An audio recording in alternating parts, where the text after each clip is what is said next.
बिस्मिल्लाहिर्रहमानिर्रहीम। So today we are going to discuss diet after pregnancy, यानी ये कि हमल के बाद जो है, डिलीवरी के बाद जो है वो ग़िज़ा किस किस्म की होनी चाहिए, क्योंकि बहुत सारे लोगों को ये फ़िक्र होती है कि किस किस्म की ग़िज़ा हम लें, क्या हम खाने में खाएं और क्या हम खाने में ना खाएं। ठीक है, तो सबसे पहली बात ये कि खाना जो है वो बैलेंस डाइट के हिसाब से खाना चाहिए, यानी उसके अंदर तमाम चीज़ें मौजूद होनी चाहिए, यानी कि प्रोटीन भी, फ़ैट भी, सब्ज़ियाँ भी, ठीक है, इसी तरह दालें भी, गोश्त भी। तो जो एक बहुत ज़रूरी ग़िज़ा है जो अक्सर हमारे मरीज़ बंद कर देते हैं वो प्रोटीन डाइट है, जो कि अंडे में, मछली में और गोश्त में होती है। तो ज़रूर हमल के बाद और हमल के दौरान अंडे भी खाइए, ठीक है, मछली का इस्तेमाल कीजिए अगर अफोर्डिंग है, क्योंकि मछली एक ऐसा आइटम है जो कि थोड़ा महंगा होता है, हर कोई अफोर्ड नहीं कर पाता। इसी तरह जो है वो गोश्त का इस्तेमाल लाजमी करें। कुछ लोगों का कहना ही होता है कि अंडे जो हैं वो गर्म हैं, तो ये सारी जो है वो मिथ्स हैं, यानी ये गलत बातें हैं, ठीक है। तो अंडे का इस्तेमाल बहुत ज़्यादा ज़रूरी है और सबको करना चाहिए, रोज़ाना एक अंडा ज़रूर खाना चाहिए। फिर आती हैं सब्ज़ियाँ। तो ये कि हमल के दौरान भी और हमल के बाद भी जो है वो बहुत से पेशेंट्स को कब्ज़ की शिकायत हो जाती है, क्योंकि जो सब्ज़ियाँ हैं उनका इस्तेमाल बहुत कम होता है। तो ये कि ज़रूर अपने जो शाम का टाइम है, जैसे चाय पीने का टाइम है या शाम में कुछ भी इंसान खाता है, तो सलाद अपनी ग़िज़ा में ज़रूर शामिल करें। इसके अलावा हफ़्ते में 2 से 3 मरतबा सब्ज़ियाँ ज़रूर पकनी चाहिए, जो सी सब्ज़ी भी आप खा सकते हो। अगरचे शुगर के पेशेंट हैं तो जिन शुगर के मरीज़ों को जो सब्ज़ियाँ मना हैं वो सब्ज़ियाँ ना खाएं। इसके अलावा बहुत सारी सब्ज़ियाँ मौजूद होती हैं, वो ज़रूर खाएं। इसके अलावा जो सलाद का इस्तेमाल है उसके बहुत ज़्यादा फ़ायदे हैं। एक तो न्यूट्रिशन वैल्यू उसकी बहुत अच्छी होती है, फिर जो कॉन्स्टिपेशन का मसला है, यानी कब्ज़ की शिकायत है, उसमें वो बहुत मुफीद होती है।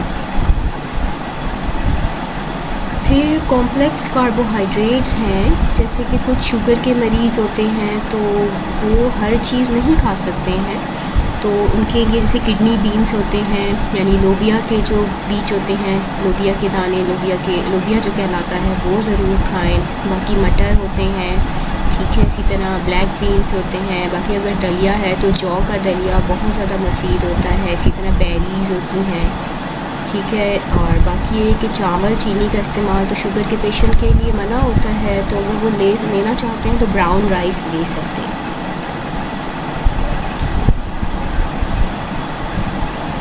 फिर आपके आते हैं ड्राई फ्रूट्स। ड्राई फ्रूट्स जो है वो बहुत ज़्यादा मुफीद होते हैं, ठीक है। तो ड्राई फ्रूट ज़रूर लीजिए, हफ्ते में 2 दफ़ा एटलीस्ट लीजिए। और अगर आप रोज़ाना ले सकते हैं, एक मुट्ठी भर के सलाद में डाल लें या वैसे ही डाल लें। फिर इसके अलावा जितनी प्रॉब्लम्स पेशेंट को हो रही होती हैं, यानी कि UTI, यानी कि यूरिन का इन्फेक्शन जो हो रहा होता है, वो भी इसलिए हो रहा होता है कि वो पानी कम पी रहे होते हैं। तो 16 ग्लास ऑफ वाटर एटलीस्ट लेना चाहिए हर किसी को, यानी 16 ग्लास पानी पिए, उससे बहुत सारी आपकी कंप्लेंट्स भी हल हो जाती हैं,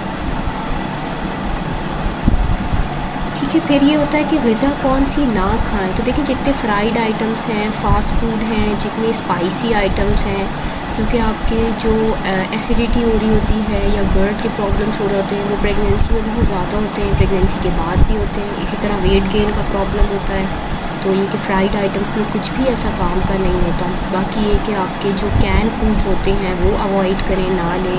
इसके अलावा कोल्ड ड्रिंक्स हैं, चिप्स हैं, बिस्किट्स हैं, ये सब यूज़लेस आइटम्स हैं, ठीक है। तो इस पर अपनी मनी वेस्ट करने से बेहतर है कि आप ड्राई फ्रूट्स लें, पानी पिएँ ज़्यादा में ज़्यादा, ठीक है। बाकी अंडा है, मछली है, ये बहुत अच्छी डाइट्स हैं, ठीक है।